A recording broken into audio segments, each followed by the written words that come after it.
We're live. All right, thank you everybody for joining us today. My name is Charlie Plybon and I am the Oregon Policy Manager for Surfrider Foundation. I'm really excited to host this Enabling Reuse in Oregon Roundtable with Senator Sollman from District 15, who's going to kick us off here with a welcome introduction, tell us a little bit about what this event is about and why she cares about plastic and plastic pollution and the issue of reuse. And I'll go a little bit more over the program here, but I wanted to thank both Senator Sollman, Oceana, and Environment Oregon as co-sponsors. And I will turn it over to Senator Sollman here to kick us off. Great, wonderful. Thank you so much. Thank you so much, Charlie. So I'm Janeen Sollman. I'm the state senator for Senate District 15, which includes areas of Western Washington County. And I'm so glad to be here with you all today. I would love to see where you're all joining from. So if you have the opportunity to put your name and your location or your business or organization that you represent in the chat, that would be awesome. Or just a name and location if you're here just as an interested consumer. So some of you may or may not know that I have been participating in a work group that is looking to update the health code to allow for the use of reusable containers for bulk foods. Now, the Oregon Department of Ag is here to help explain the specifics of what the health code looks like now and what may be possible. But I wanted to co-host this event today for those that may not have been part of that work group and need to know. I continue to hear from constituents and businesses that they want to use and allow reusables. And today is an opportunity for us to listen to you to get your feedback. So both customers and businesses are confused about what is or what is not allowed. And there has been inconsistent enforcement among businesses with our current health code when it comes to reusables. So for me personally, this was so important because I'm a fierce supporter of plastic reduction in our environment and getting rid of single-use plastics. We need to reduce and reuse wherever and whenever possible.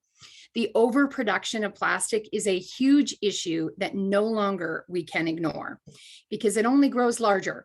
So as I often say to folks, we cannot recycle our way out of this. And I'm really excited to be part of this discussion today and to hear how we can better utilize a reusable system in Oregon and prevent more plastic from entering the waste stream. So I will turn it back over to you, Charlie, so we can kick off this conversation and this discussion. Thank you. Thank you so much, Senator. I really appreciate you holding this listening session. And I know a lot of our small businesses that haven't been able to participate in the working group really appreciate this opportunity, both to learn a little bit more and find out how maybe they can get more involved. So just a quick overview of our program today. I'll kick it off here with sort of an overview of Oregon's current health code and sort of the refill and reuse limitations. I'll talk a little bit too about what some other states are doing. And then I'm going to kick it over to a couple of business owners. The Realm Refillery is a zero waste business in Portland. And I'm going to give them the opportunity to talk a little bit about what they've done in their store to get a variance around the health code to enable reusables, but it does have its limitations. And then when we get towards the end here, I want to make sure we have plenty of time for a Q&A. I'm going to bring on John Burr from the Oregon Department of Agriculture.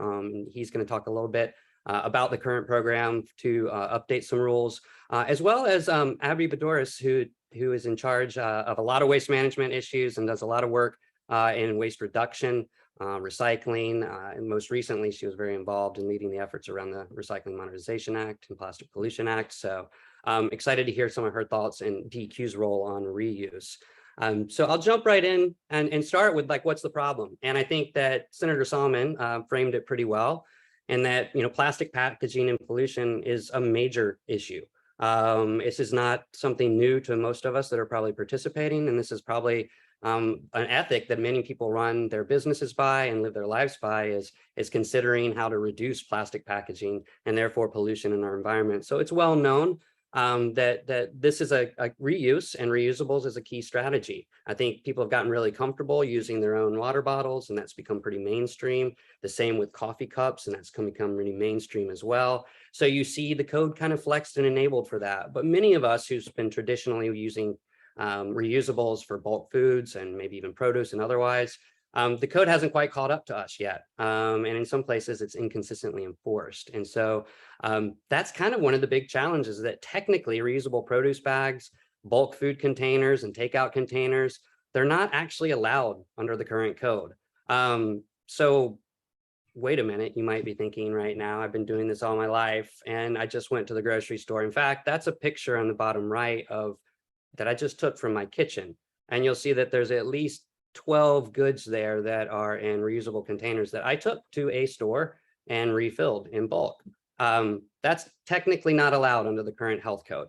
There's a lot of businesses that have been doing this for decades, and some businesses that have been just learning during the pandemic that this isn't allowed. So there's some inconsistent enforcement of that code.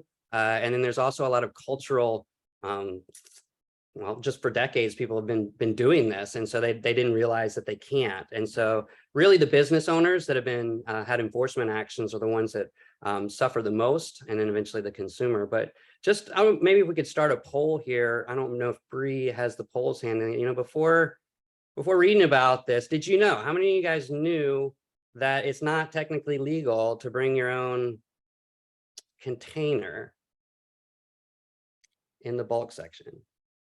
You know, maybe one thing at Fred Meyer, but your co-ops and, you know, your local little groceries, just curious.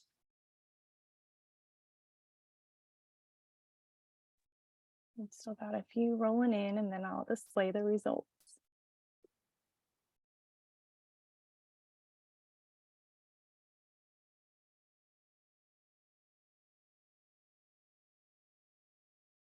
All right, so it looks like we have a pretty informed audience, but there's a lot of people that didn't know that. At least 36% of you didn't know, or were kind of unsure. Maybe certain circumstances it's allowed, other circumstances it's not. I'm going to get into a little bit about what the code right now allows for. And then we're going to talk a little bit more about hopefully what we would like to see in the code in the future. So these are the two places. Oh, I'm sorry. Would you like the second poll, Charlie? Oh yeah, let's do the second poll. I'm sorry. Let's do that real quick. All right, so how frequently do you currently use your own container in the bulk section? How many of you do-gooders out there are breaking the law? And we don't have to put your name or anything like that. This isn't, I don't think John's busting anybody on this call or anything. So just out of curiosity, how many people out there are doing this already?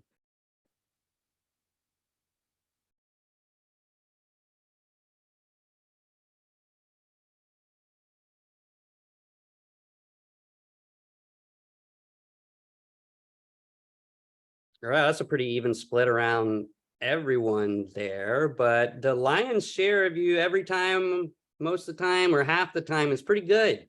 That's not none of the time, which is great, and a step every time you don't buy single-use packaging in eliminating plastic pollution. So that's a good shot for us to understand from the audience what the knowledge base is, and also what the use is of reusables. Quickly, these are the two sections of the code in Oregon's health code that deal with reuse and what's allowed and what's not allowed. I'll talk about that. I'm not going to read this code, but I just wanted to give you the numbers in case you wanted to look it up at all.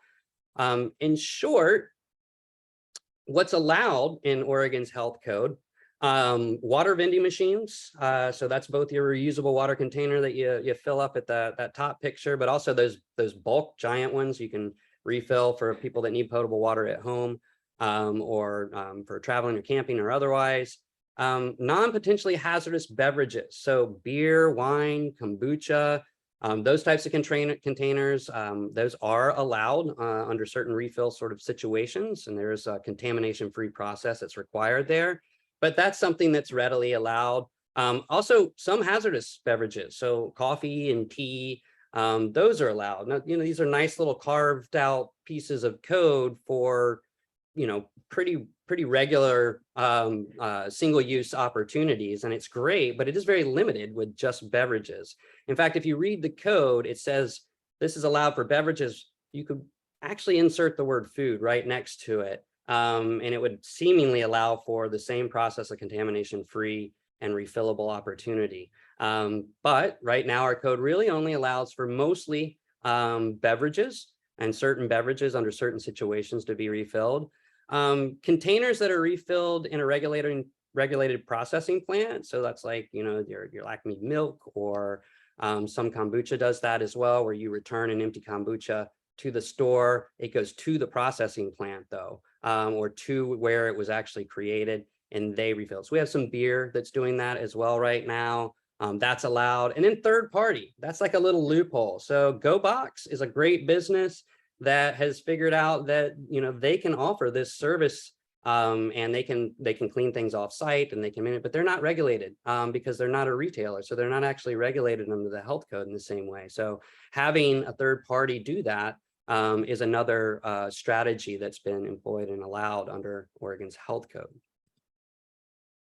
But what's not allowed? Well, pretty much everything else. And the reason that Surfrider really got onto this was that there was an enforcement action on produce bags.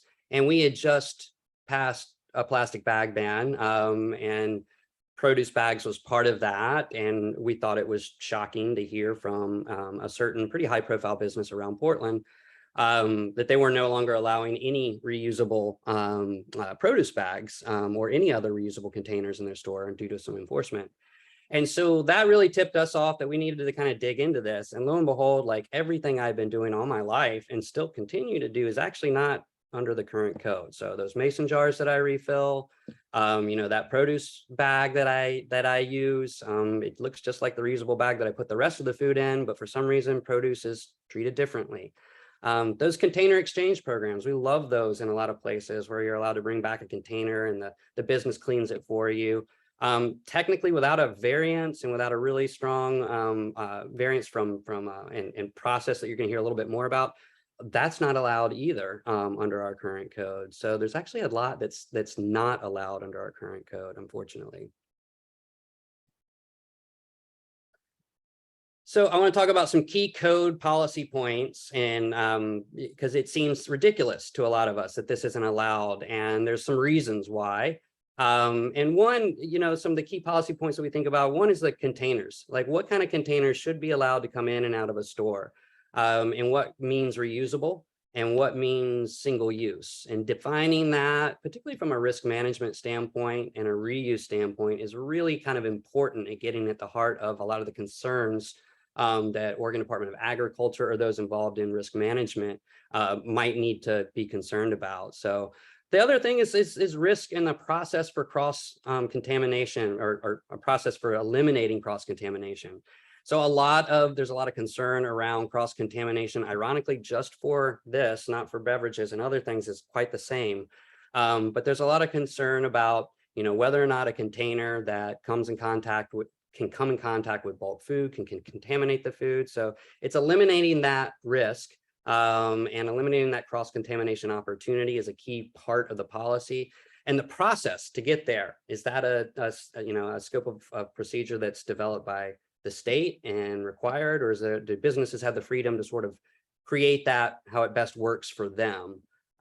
Same thing with containers, I would say. And then types of food, that gets sticky as well when we start to think about what types of food are allowed to be refilled. So when we think about what does ready to eat mean and what does bulk mean, and is sugar a bulk food or is it a ready to eat food? And you could look at those in either direction. So it's important to get our definitions right. So because FDA code guidance really has not enabled a lot of reuse, a lot of states have tried to be proactive, or some states have tried to be proactive and have started passing laws to allow for more reusable containers. And I'm going to give a couple of examples of those. One, from our neighbors to the north, Washington most recently passed a law that really went through their entire health code. They updated a lot of things in their health code. Reusable containers was one of the things that got updated. And they allow for just about any kind of container to come into the stores. Pretty much any type of reusable container is allowed. There's a lot of limitations around what types of foods you can fill in those containers, though. So that's the sticking point for a lot of the businesses up there right now. And then right now there's some businesses that are not real stoked on the sort of standard of procedure that's required for contamination-free process. So some feel like that's a little bit more onerous of a process to develop, the types of signage and the types of education that they have to do with their employees. Others seem to feel like it's okay and it's realistic based on the risk that might be there. California, a little different in that they are very specific about what types of containers they allow and don't allow. And so if you dig into their definitions, it's pretty specific. Not any container can come through the door. And so there's not quite as much liberty there. Most foods are allowed to be refilled, but their standard of procedure is really heavy for a contamination-free process. In fact, it requires that someone be present and sanitize in between bulk fills. And so the reality is a lot of businesses in California are also flying under the radar of their own health code, similar to what we've seen in Oregon and I think many places in the country.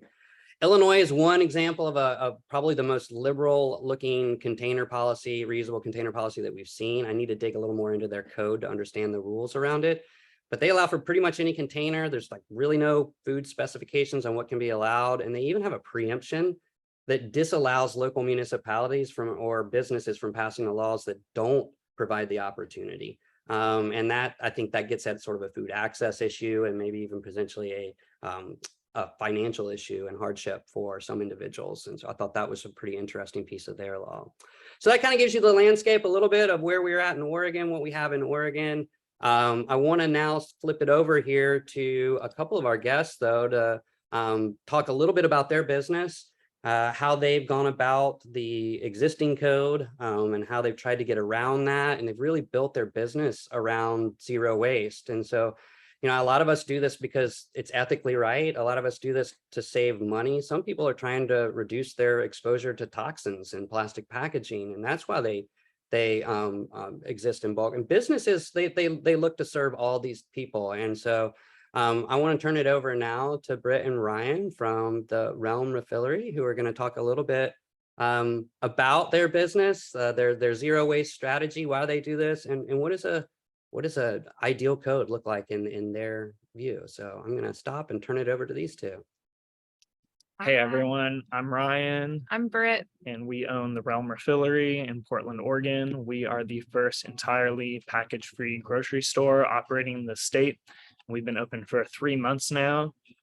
And one of the largest difficulties that we have faced is trying to follow the current guidelines set by the ODA to create a safe environment for people to come for their bulk refills.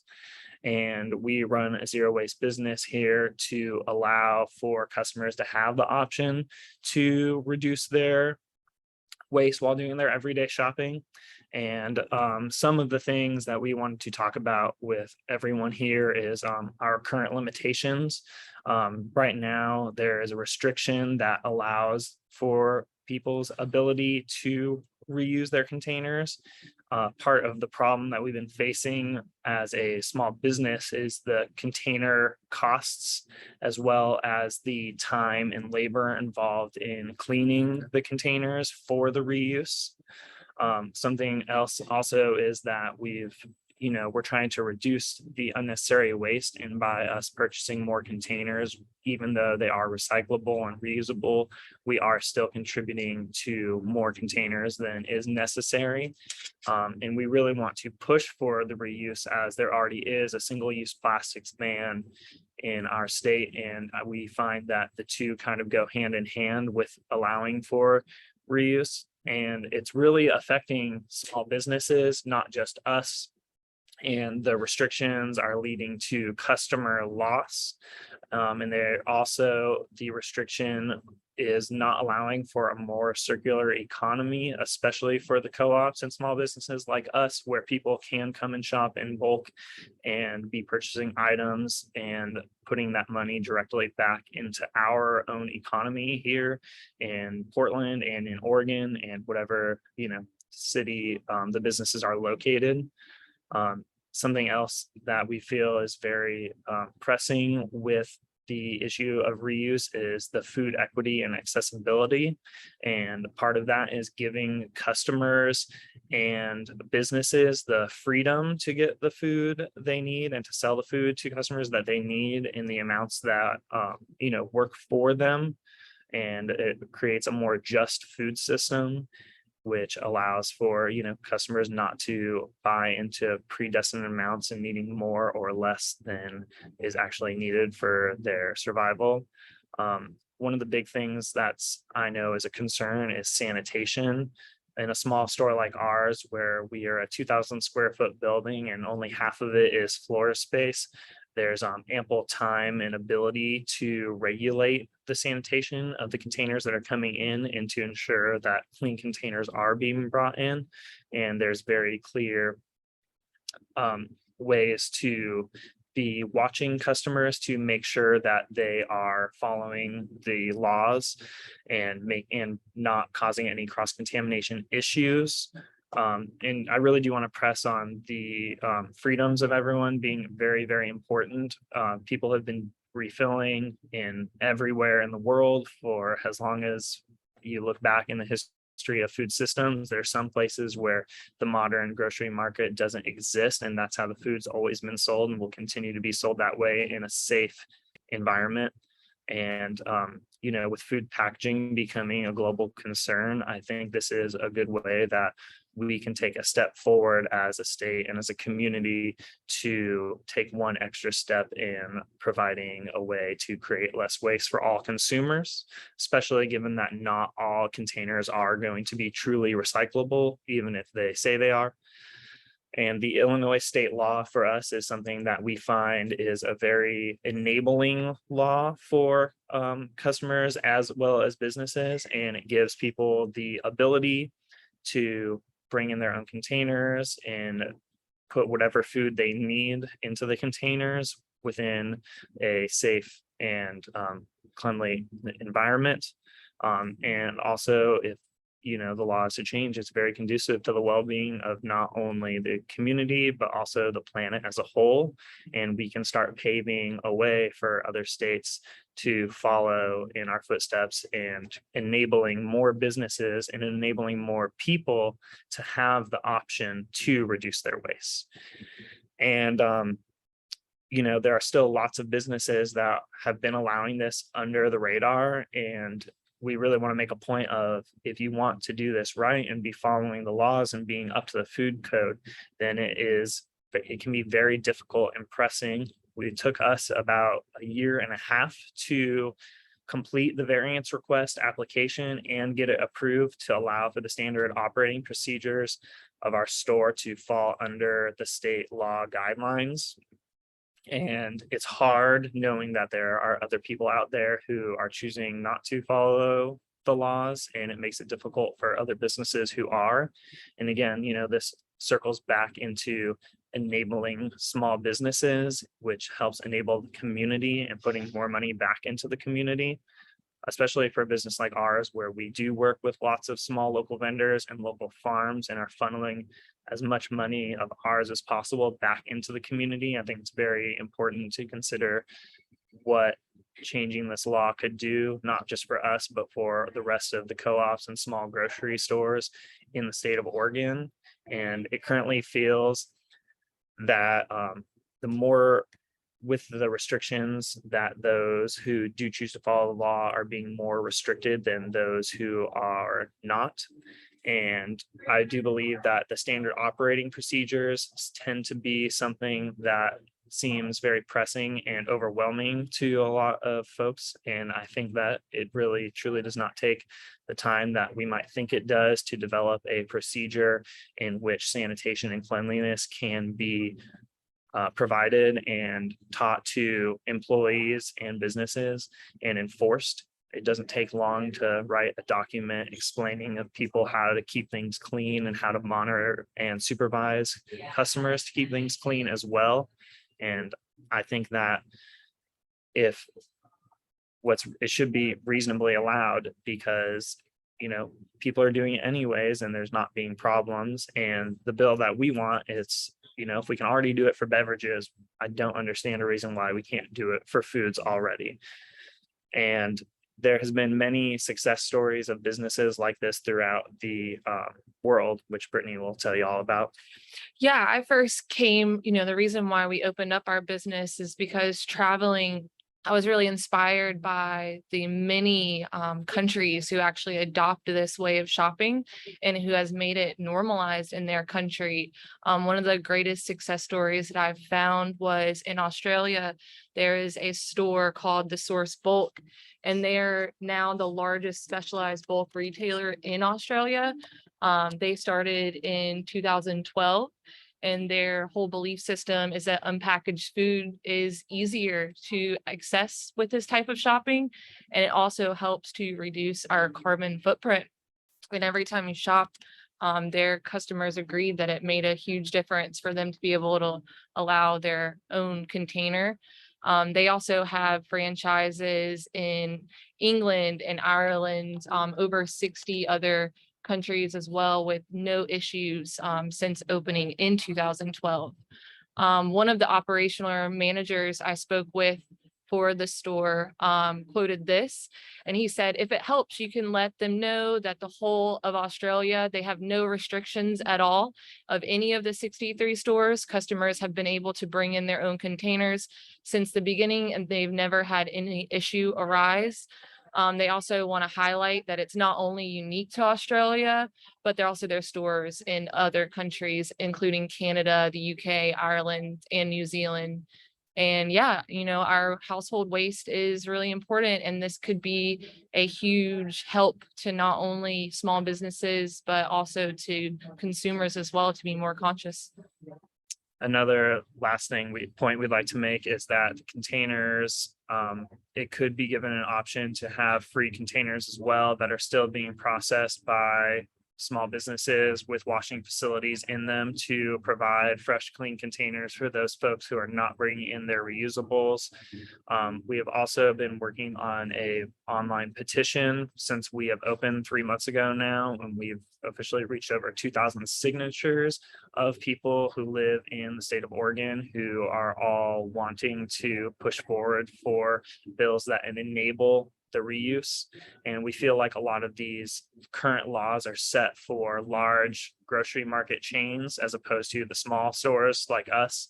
And we feel like it needs to be addressed that situationally, the large stores could choose to not allow customers to bring in their own containers if they chose to, but if they do not want to, there shouldn't be a reason why us small businesses have to not as well. And we just feel like we need to put right codes that are less for examining risks and more for enabling. And if the risk factor is based around scoops and, we're using our hands to hold the scoops, I mean, what's really the difference between a scoop and a hand if customers are sanitizing their hands upon entry of the store? So that's kind of what we've been working with and dealing with since we've been opening.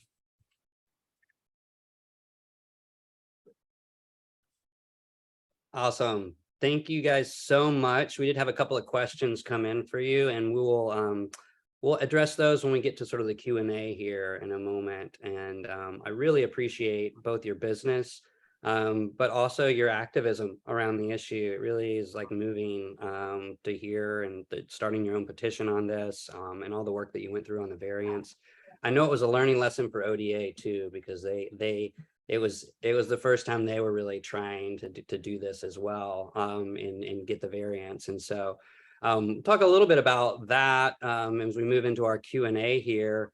And really, that last point that you made was a really good one, in that the current process and code that we have today has really been built around the influence of large grocers and large retailers and producers. And so there hasn't been this voice of opportunity for smaller businesses in the decision making in the code reform. And so that's really what we're trying to do now, is to get a better idea of what are the needs from small businesses and what are the things that you're looking for in a policy and in a code, what's most enabling.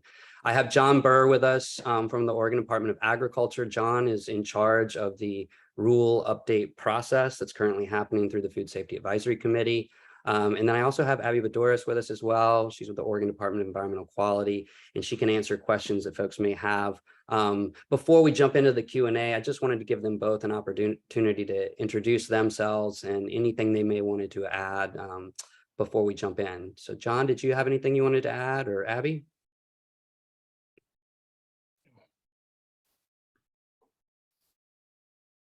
Hello, can you see me or hear me?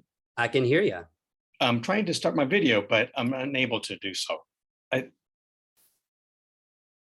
well, we'll give up on that part. Good afternoon, Your everybody. video's on now, John. Excuse me? Your video's on now. We see you. Oh, hey, great. Thank you. Hey, thank you, Charlie. And good afternoon, everybody. My name is John Burr. I am one of the program managers here for the food safety program.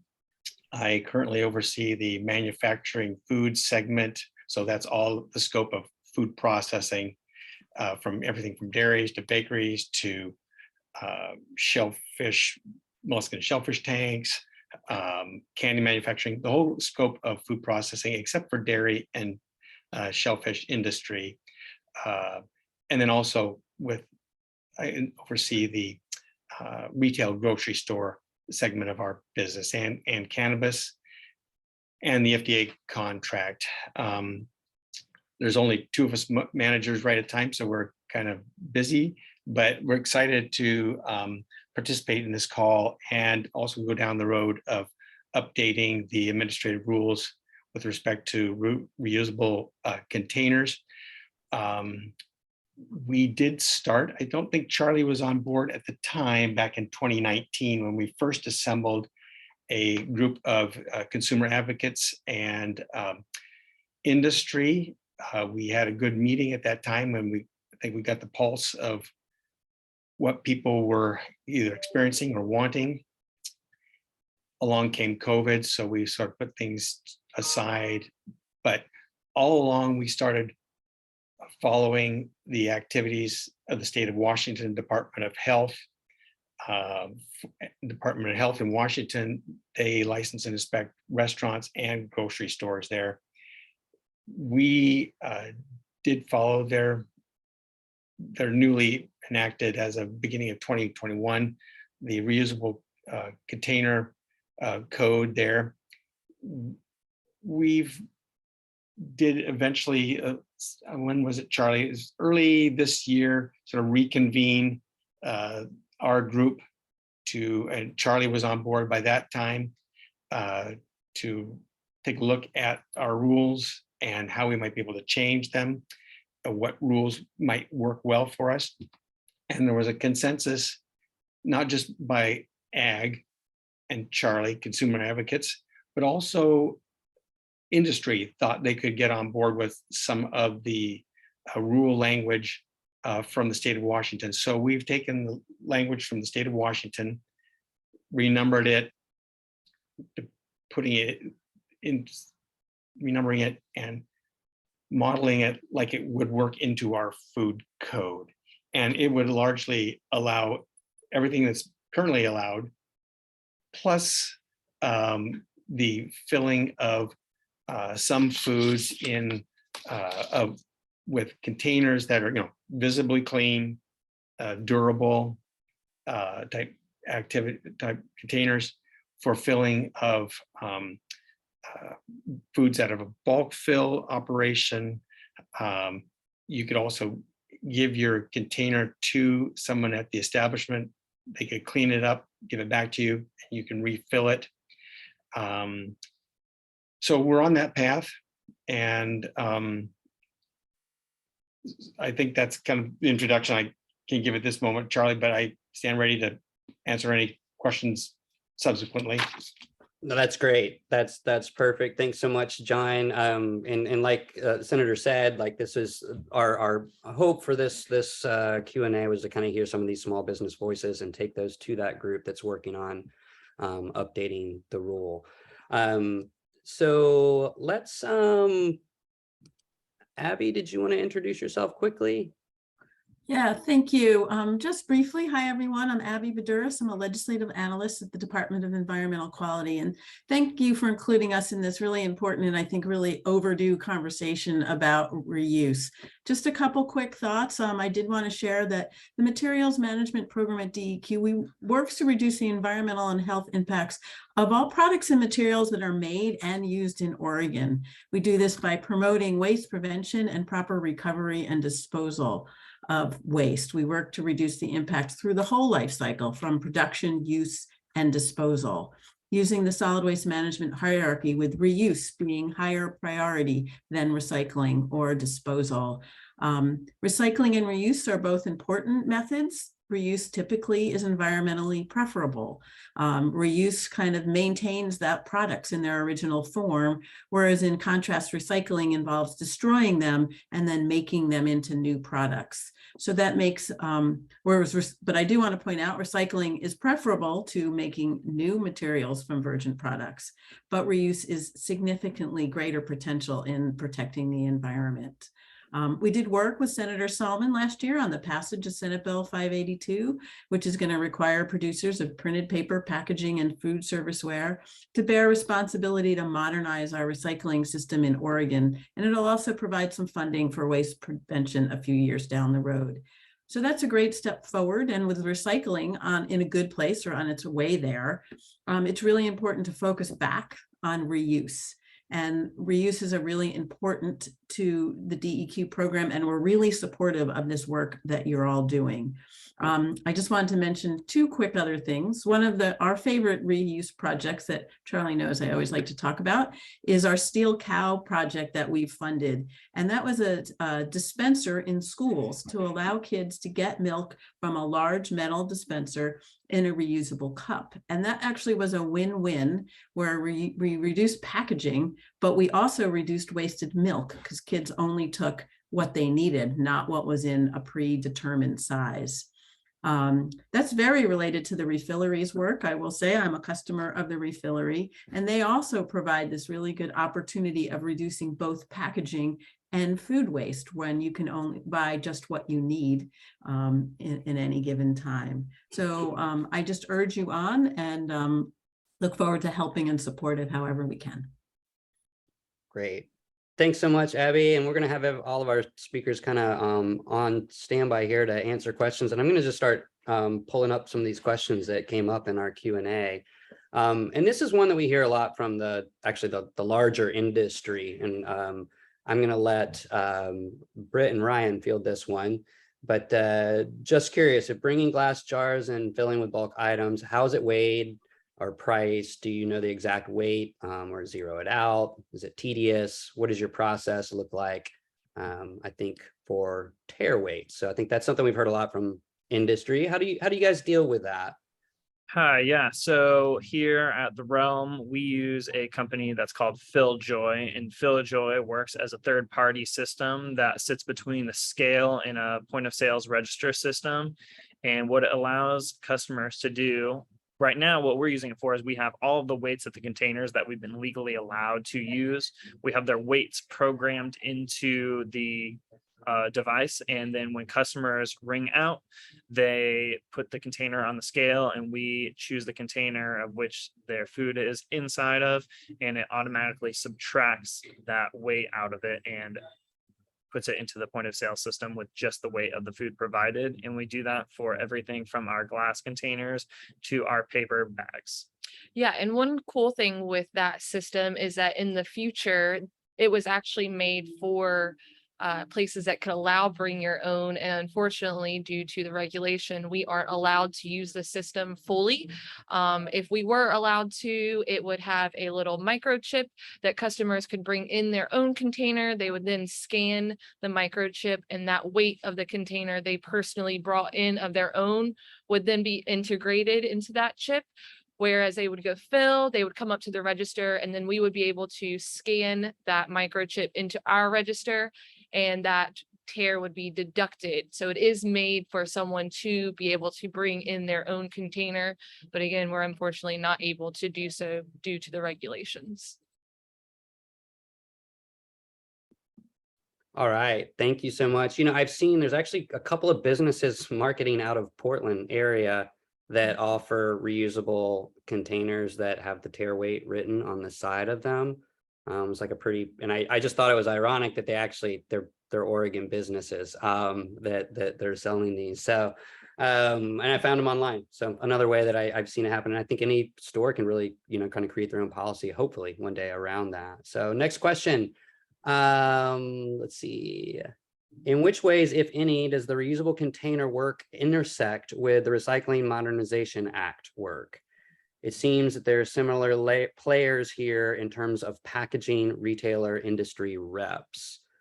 I think you kind of got at that earlier, Abby, but do you want to build on that at all? Yeah, thanks. They're very parallel. Particularly, there is funding in the Recycling Modernization Act that will come in several years, paid for by producers of this packaging, that will come through DEQ through grants down the road. So that's the most direct connection, and the example of the steel cow or reusables in schools or the like are things that we anticipate could well be funded.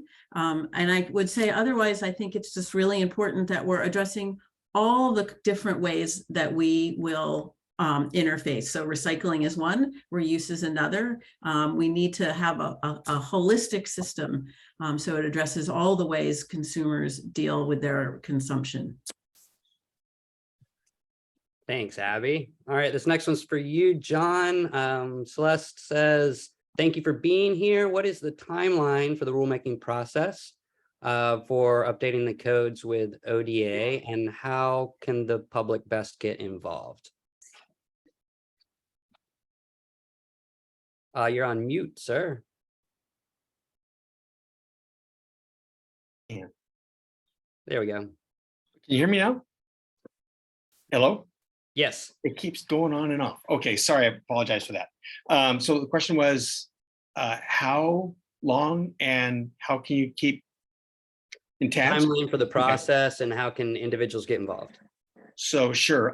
So the second one is probably the easiest, Charlie, and I can give you the address. I'll send it to you. It's Gov Delivery type. It's a blast. You can sign up for it, and then you can get all the sort of blasts from the Department of Ag.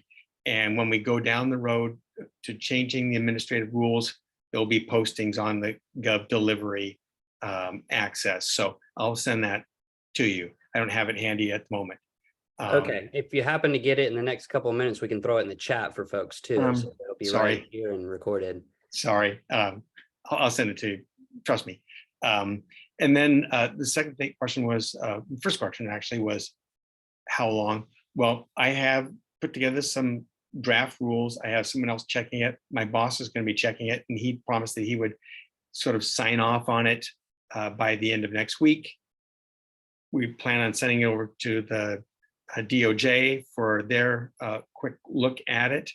Then we would want to introduce this to our advisory committee, your group, Charlie, and then start through the administrative rules process. And the administrative rules process can, from actually first hearings,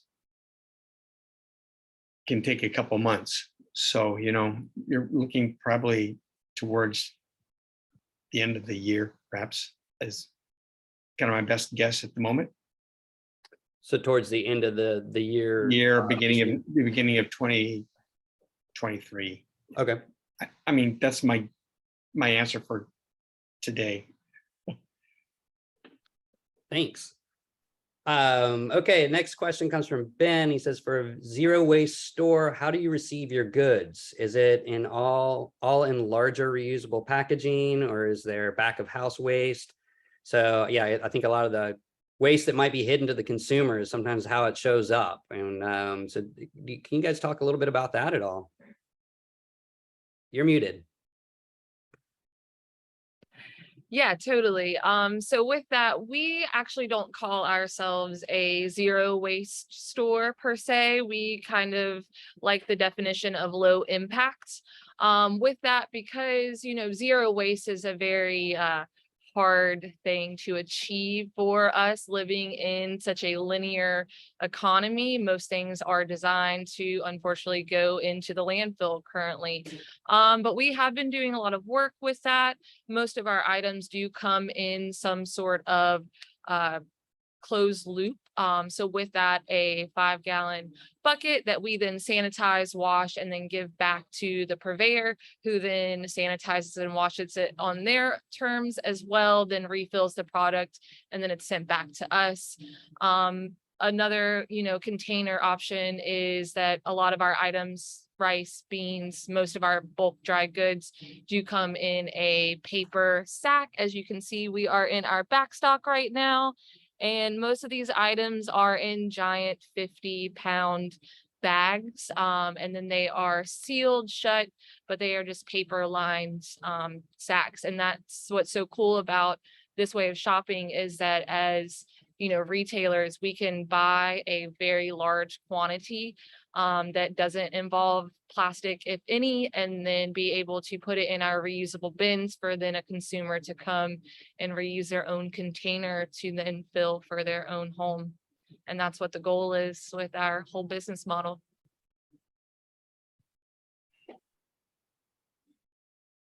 All right, thanks so much. Gosh, these questions are coming in fast. Let's see. I think this one was answered already, but Suzanne asked, how do restrictions in the US compare to those in Europe, given they seem to be a bit closer in the EU to moving towards circularity? And so I think you touched on that a little bit. I don't know if you want to add any more to that. You gave some great examples from Australia and otherwise. Yeah, so the Source Bulk, they are a large retailer that has over 60 locations in Australia, New Zealand, Ireland, UK, and England. There's also a chain in Germany called the Universal Unterpakt, and they were the first chain of low impact grocery stores in the world, actually. And none of these countries have any sort of restrictions on customers bringing their own containers. It just seems to be an average part of their everyday life there. Yeah, just super normalized, actually really encouraged. And that's what's so hard to be in the United States and to live in such a, time where things that really do have an impact on the choices that we make, where other countries heavily encourage it, we unfortunately have to turn people away on a daily basis to not be able to bring in, and we can see their sanitized, clean containers, and for us to go, nope, you have to use our exact container is really difficult, especially for us as business owners, to turn people away every day.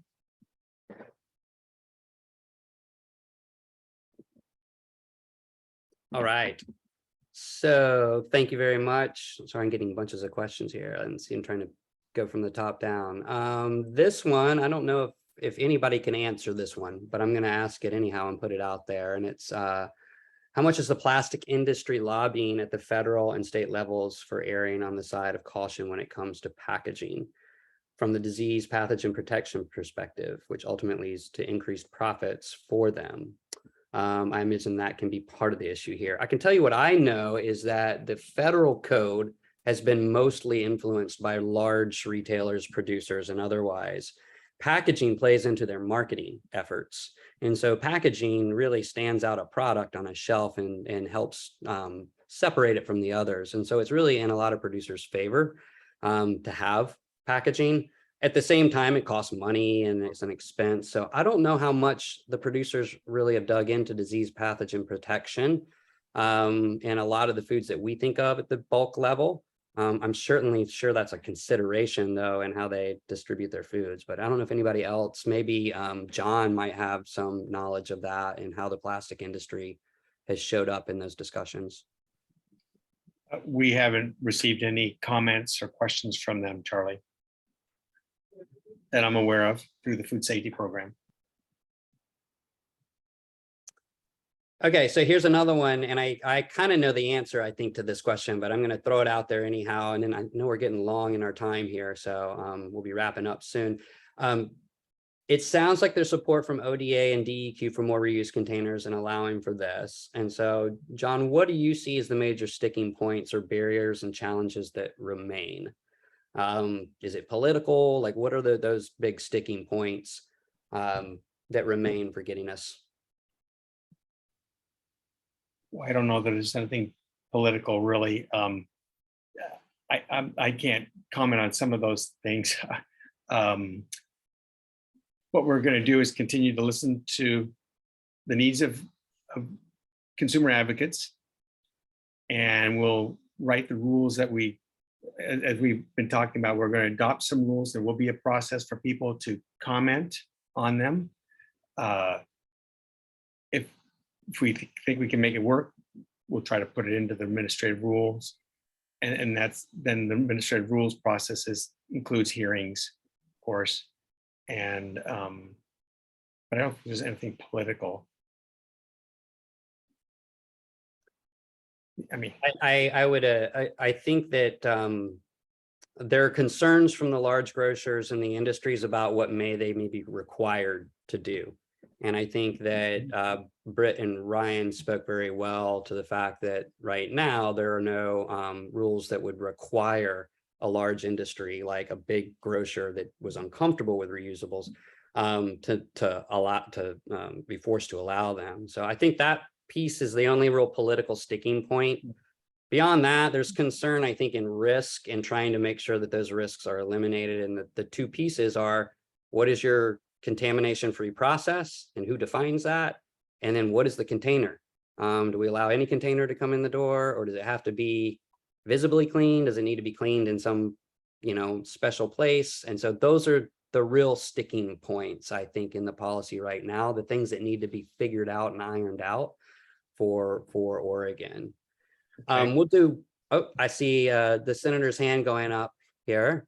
Thank you. And I would say it's not political either. I would say that the importance of this discussion is that this is a consumer-driven issue. This is something that consumers are wanting to make sure. And I think we're just getting a little bit clogged up in rulemaking versus does there need to be a bill?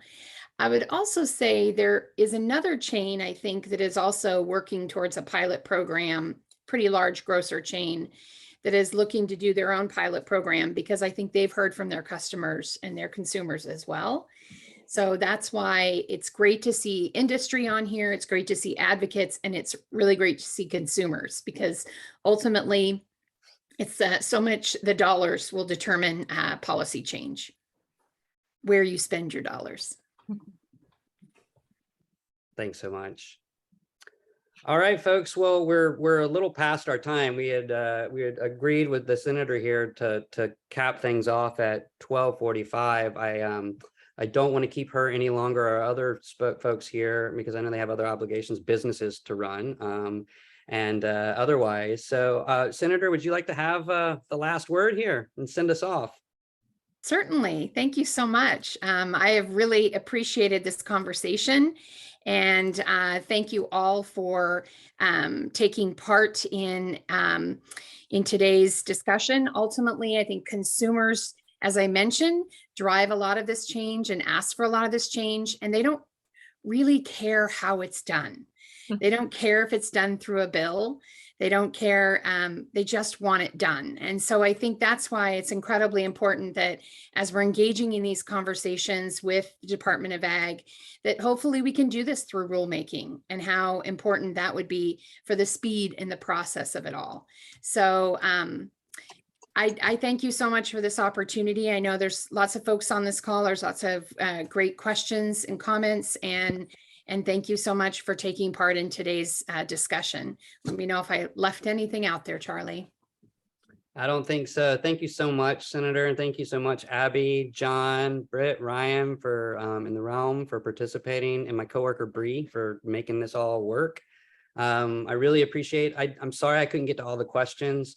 I do encourage you to reach out to myself, reach out to John, reach out to the senator here if you have more questions, you want to know more. I apologize, we did not get the public engagement piece up, but we will make sure that that goes out to everybody who registered for this event. I think we can do a follow-up. So again, thank you all for participating. I hope that we can use this as a starting point to bring some of the small business interests for reuse to the forefront in rulemaking. And thank you all. Thanks, Charlie. Bye.